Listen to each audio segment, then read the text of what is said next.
तु राजा स्वस्वतान् साधून् पुष्णन्न धर्मेण विनष्ट दृष्टिः भ्रातुर्यविष्टस्य सुतान् विबन्धो प्रवेश्य लाक्षा भवने ददाह।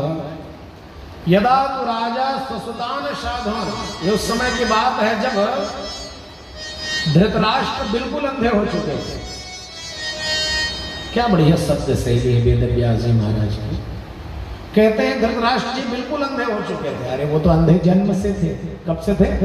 जन्म से। तो फिर ऐसा क्यों लिखा कि वो जब एकदम अंधे हो गए थे? एकदम अंधे का मतलब होता है जो चर्म चक्षु है वो तो जन्म से नहीं थे, लेकिन ज्ञान विराग नयन उरगारी, जो ज्ञान और वैराग्य की दृष्टि थी वो भी फूट गई थी आंख।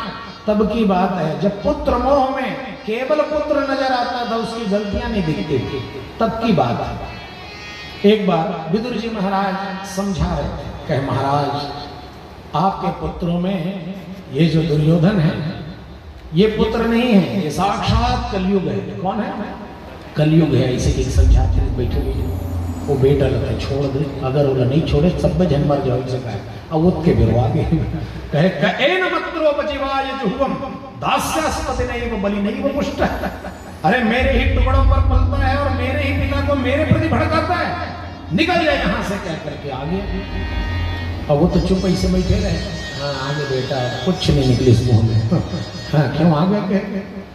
अब वो सन्न रह गए। लेकिन विदुर जी ने सुना कि ऐसा उनके बेटा वहीं पर कह रहे हैं और पिता चुपचाप समझ गए कि अभी मेरी आवश्यकता नहीं है। अगर होता तो महाराज एक बार अवश्य बोलते, नहीं नहीं ऐसा बात नहीं करते हैं, गलत बात बोल रहे हो तुम, ऐसा क्यों कह रहे हो, उसको समझा ही तो रहे हो। लेकिन कुछ नहीं बोले। तो उन्होंने भी क्या किया, स्वयं धनुर्द्वार निधाय दातुं, अपना धनुष और बाण उनके ही दरवाजे पर रख करके चल दिए। लेकिन एक आश्चर्य ये हुआ कि सनिर्गतः कौरव पुण्य लब्धः, जिस दिन विदुर जी महाराज ने कौरवों का संग छोड़ा उसी दिन से कौरव जो है पुण्यहीन हो गए। क्या हो गए? पुण्यहीन हो गए। अस कहीं चला विभीषण जब ही आयुहीन भये सब तब ही। जब तक रावण के तरफ विभीषण जी महाराज लंका में रहे तब तक रावण का अहित नहीं हुआ। और यस कहीं चला विभीषण जब ही आयुहीन भये सब तबे, सब के सब आयुहीन हो गए थे। जैसे विभीषण जी छोड़ करके गए आज वैसे ही कौरव लोग पुण्यहीन हो गए। पूरा पुण्य लेकर के आज विदुर जी महाराज निकल गए। और जब चले गए कह दिया कि देखो मैं निष्पक्ष होकर के जा रहा हूं, ये मत समझ लेना कि मैं दूसरे पक्ष में जाकर के मिल जाऊंगा। वही विदुर जी महाराज का भेंट आगे मैत्रेय जी से हुआ और उद्धव जी महाराज से भी उनका भेंट हुआ। एक समय भगवान द्वारिकाधीश संधि का प्रस्ताव लेकर के हस्तिनापुर आए।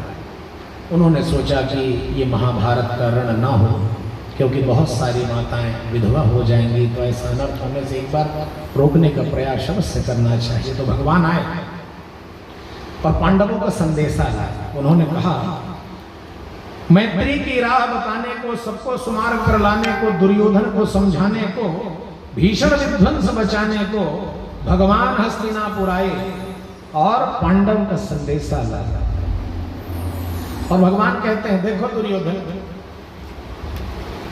अगर चाहो दो न्याय, अगर तो आधा दो, पर इसमें भी यदि बाधा हो तो दे दो केवल 5 ग्राम, रखो अपनी धरती तमाम। देखो भाई भाई हो, आपस में एक काम करो कि आधा आधा बंटवारा कर लो, आधा आधा नहीं दे सकते तो 5 गांव 5 पांडव को दे दे, बाकी सब जमीन जायदाद तुम ही रखो। हम वही खुशी से खाएंगे, परिजन पर असीन उठाएंगे। दुर्योधन वह भी दे न सका, आशीष समाज की ले न सका, उल्टे हरि को बांधने चला, जो था असाध्य साधने चला।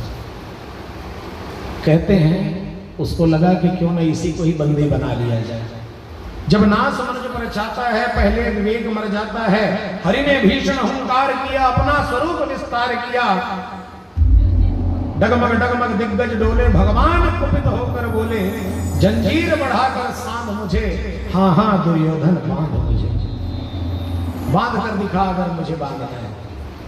ये देख गगन मुझ में लय है, यह देख पवन मुझ में लय है, मुझ में विलीन संसार सगल, मुझ में लय है संसार सकल, अमृत भूलता है मुझ में, संहार झूलता है मुझ में।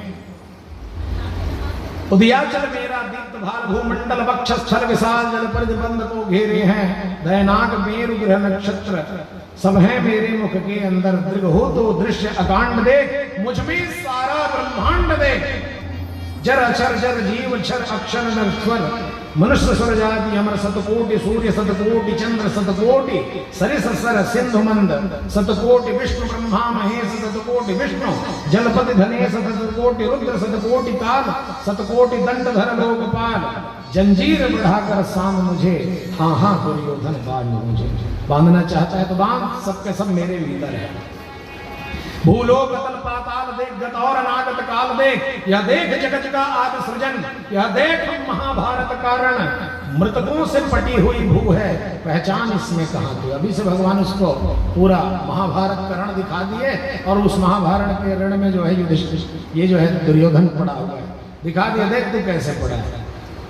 अंबर में कुंतल जाल देख, पद के नीचे पाताल देख, मुट्ठी में तीनों काल देख, मेरा स्वरूप विकराल देख। सब जन्म मुझी से पाते हैं, फिर लौट मुझी में आते हैं। जीवा से कड़की ज्वाल सघन, सांसों से पाता जन्म पवन। पड़ जाती मेरी दृष्टि जिधर, हंसने लगती है सृष्टि उधर। मैं जब भी बूंदता हूं लोचन, छा जाता चारों ओर मरण। बांधने मुझे तो आया है, जंजीर बड़ी क्या लाया है। क्या इतनी बड़ी जंजीर है तेरे पास, मुझे बांध सके? यदि मुझे बांधना चाहे मन तो पहले बांध अनंत गगन। सोने को साध न सकता है वह मुझे बांध कब सकता है। हित वचन तूने नहीं माना, मैत्री का मूल्य न पहचाना, तो ले मैं भी अब जाता हूं, अंतिम संकल्प सुनाता हूं। याचना नहीं अब रण होगा, जीवन जय या कि मरण होगा। टकराएंगे ग्रह नक्षत्र लेकर, बरसेगी भू पर वही प्रखर। सर्ण फण से नाग का डोलेगा, विकराल काल मुख खोलेगा। दुर्योधन रण ऐसा होगा, फिर कभी नहीं जैसा होगा। भाई पर भाई टूटेंगे, विषबाण बूंद से छूटेंगे। वायस्त्रगाल सुख लूटेंगे, सौभाग्य मनुज के फूटेंगे। आखिर तो भूसाई होगा, हिंसा का परदाई होगा। थी सभा सन्न सब लोग डरे, चुप थे या थे बेहोश पड़े। केवल दो नर न अघाते थे, धृतराष्ट्र विदुर सुख पाते थे। कर जोड़ खड़े प्रमुदित निर्भय, दोनों पुकारते थे जय जय, दोनों पुकारते थे जय जय। बोल विराट भगवान की। ऐसे भगवान ने विराट रूप अपना दर्शन करा दिया। आज जैसे ही विराट रूप का दर्शन हुआ तो लगा दुर्योधन को कि क्या करूं। भगवान बाद में शांत हुए तो कहा एक काम करिए, आप जो है हमारे यहाँ भोजन कर लीजिए। उन्होंने कहा कि भोजन कैसे आपके यहाँ कर लो, क्योंकि भोजन दो परिस्थिति में ही होता है। एक ये तो बहुत ज्यादा भूख हो, कोई हेलीकॉप्टर से भी टपकाएगा तो आदमी खा लेगा, क्यों भूख है। और जब भूख नहीं रहता है तो नहीं खिलाएगा, कितने ही 56 प्रकार का व्यंजन क्यों ना हो। एक भोजन होता है उस परिस्थिति में जब बहुत ज्यादा भूखा हो, और दूसरा जब बहुत ज्यादा अनुनय विनय करे कोई, नहीं नहीं नहीं एक रोटी एक एक एक एक मेरे तरफ से एक ऐसे कहे, वो पेट भर भी गया तो जबरदस्ती मिले डाल दी इसीलिए आदमी तो एक रोटी खाना पड़ जाता है। क्यों? क्योंकि प्रेम बहुत ज्यादा है, तो प्रेम में या तो भूख में। और देख दुर्योधन, ना तुझ में उतना प्रेम है कि तू मुझे बिना खाए मतलब जाने ना दे, और ना मुझे इतना भूख है कि मैं बिना खाए मर जाऊं, इसलिए मैं तेरे यहाँ भोजन नहीं कर सकता। भगवान ने दो टूक मना कर दिया, और मन ही मन विदुर जी को ये संदेशा दे ही दिया कि काका जी आज आपके यहाँ भोजन मैं पाऊंगा।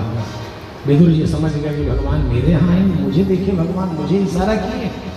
दौड़े दौड़े गए भगवान के लिए कुछ लाने व्यवस्था करके। होता है ना ऐसा, जब भी कोई घर में आगंतुक आने वाले अतिथि आते हैं, उसी दिन घर में सब सब्जी खत्म हो जाता है।